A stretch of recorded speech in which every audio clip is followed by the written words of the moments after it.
Hi everybody, this is Anne. Actually, this video started as an idea for a product review. I purchased some interesting shaped brushes and was looking for a project to make for you that would give me a canvas on which to paint. I saw some snowman designs from my friend Linda Stauffer on the Pottery Studio Facebook group. They were so adorable and asked if she minded if I used her snowman idea.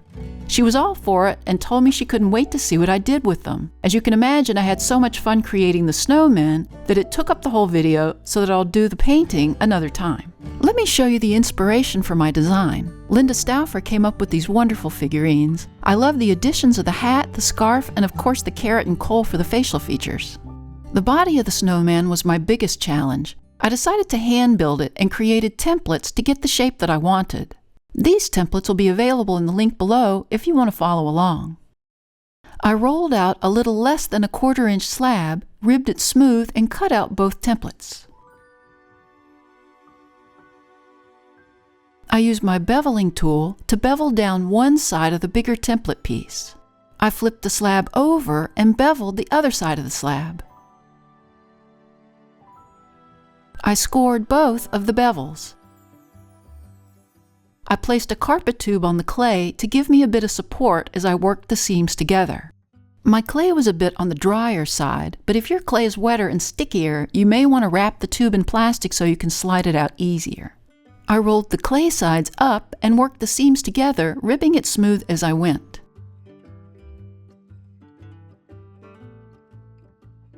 I pulled the tube out.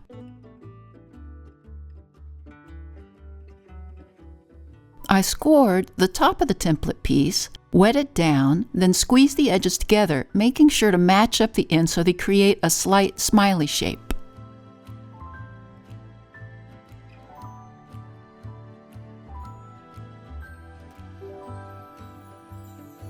I really made sure that I had a good connection.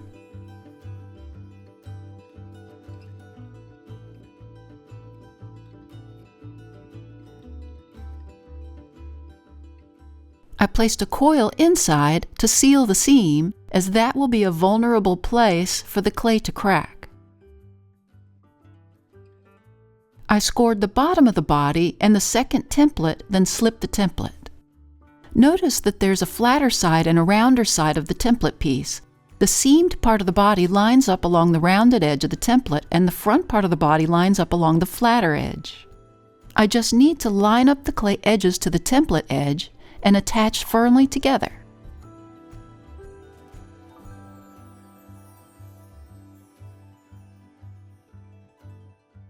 I still want to go back to the top and make sure my edges are still connected tightly after placing that coil inside. I wet my fingers and pushed inward a bit on the body so the body begins to widen and develop more volume. Pushing on the sides also gives the snowman a waist, and it compresses the clay so the more severely folded sides aren't as vulnerable to cracking as they dry. Now for the head. I started with a small round ball of clay, a bit smaller than the size of the head that I wanted. I wired it in half and began to pinch the clay to hollow it out.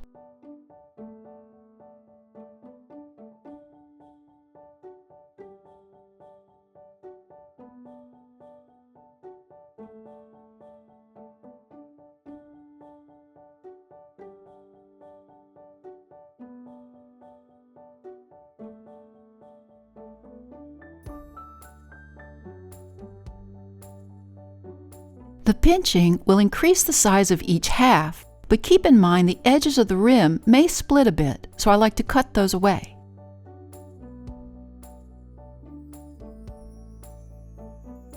Now I can slip and score the halves together.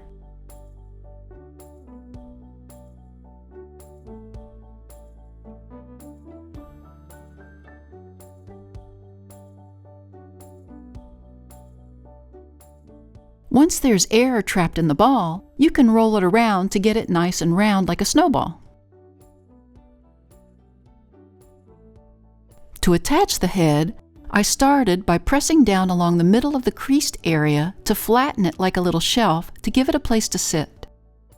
I then split that area in half and widened it out with the end of a paintbrush.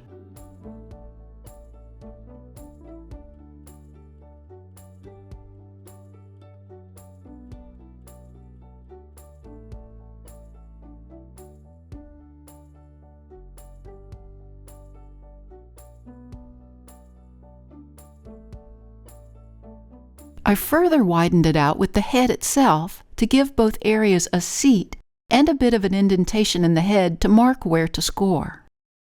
I scored the neck area of the body and the head, then using a paintbrush I opened a hole in the head to give it ventilation to dry out.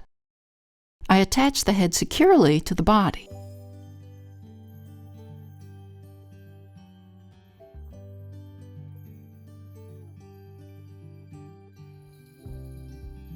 I also attached a small coil around the head and worked that in for an even better attachment.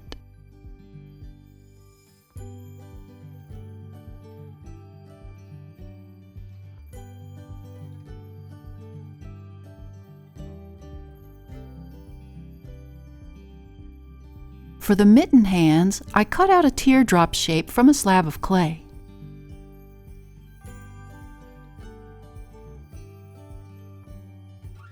I traced around that shape to create a second hand the same size. I worked the edges of the hand so it was round.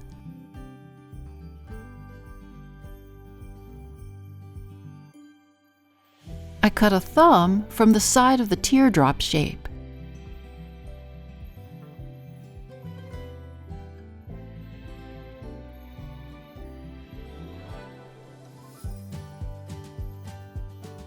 I then shaped the thumb and pulled it forward a bit like a real thumb. I bent the other 4 fingers of the mitten downward just a bit to make the hand more natural looking. Like the neck, I flattened the end of the arm a bit, then pushed the end of the paintbrush down into the body and widened out the clay a bit.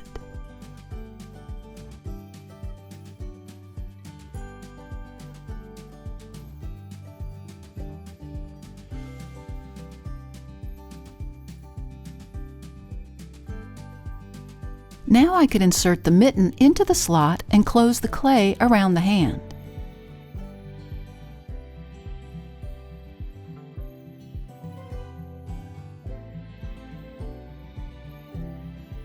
I repeated this on the other side.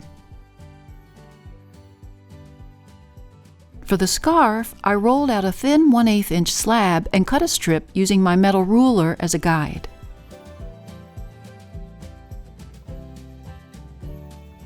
I'll be doing the scarf in sections. For the first section, I cut a strip long enough to drape around the back and attach to each shoulder. This strip will need to be curved like the shape of a smile, so I worked the clay while it was on the table into that shape. Now I can fit it around the back side of the neck, covering over the coil that I used to connect the body and the head.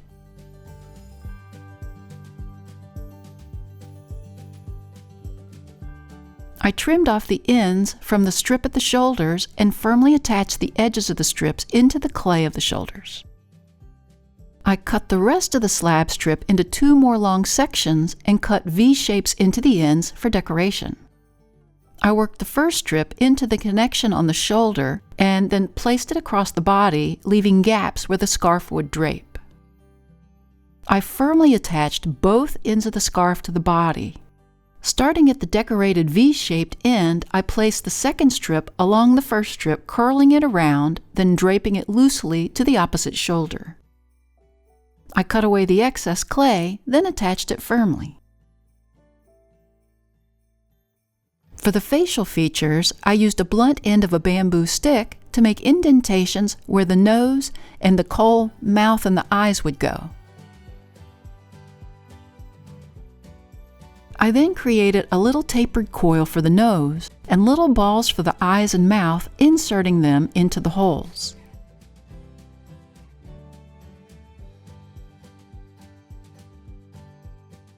I wanted to put a little hat on his head. I had a Gatorade bottle cap that fit nicely to the circumference of the head.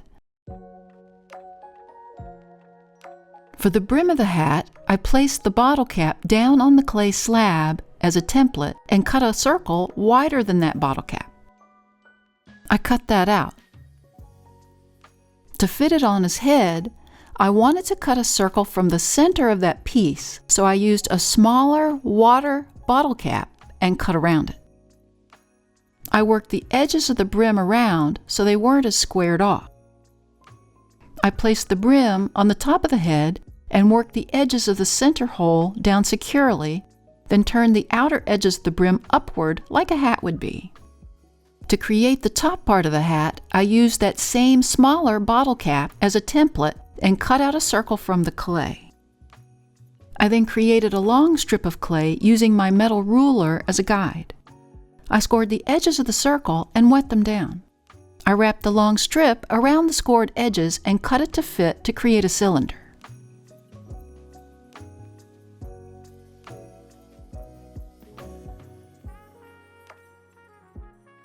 I pushed the blunt end of a paintbrush into the head for ventilation.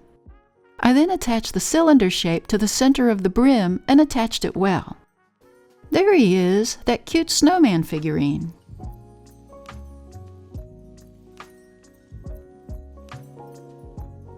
Now here's one that I finished earlier that I just got out of the bisque fire.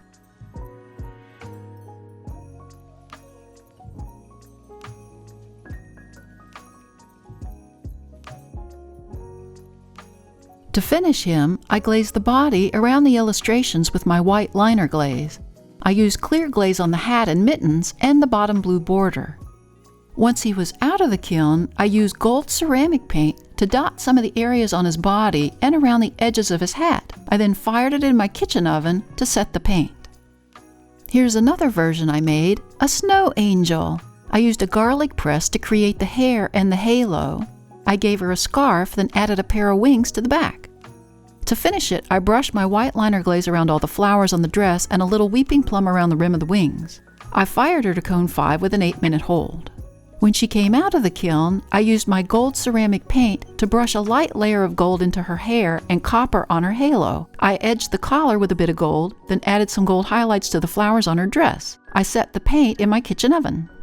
I'm working on one more figurine in the form of a wise man with a nutcracker mouth. Again, I used the garlic press to create the hair and the beard and gave him more of a cape design plus a regal crown. Now when I talk about using a garlic press for the hair, this is the one that I used. I simply open the tool, roll a small ball of clay, place it in the chamber, and squeeze. It gives me multiple strands of clay all at once. I just love that thing.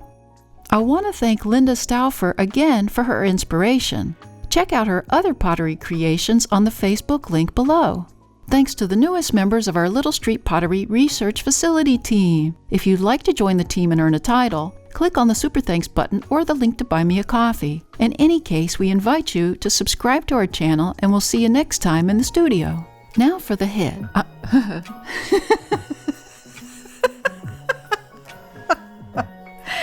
All right, I got a little tickle there. Now for the head. Okay, stop. All right, Ann, come on now.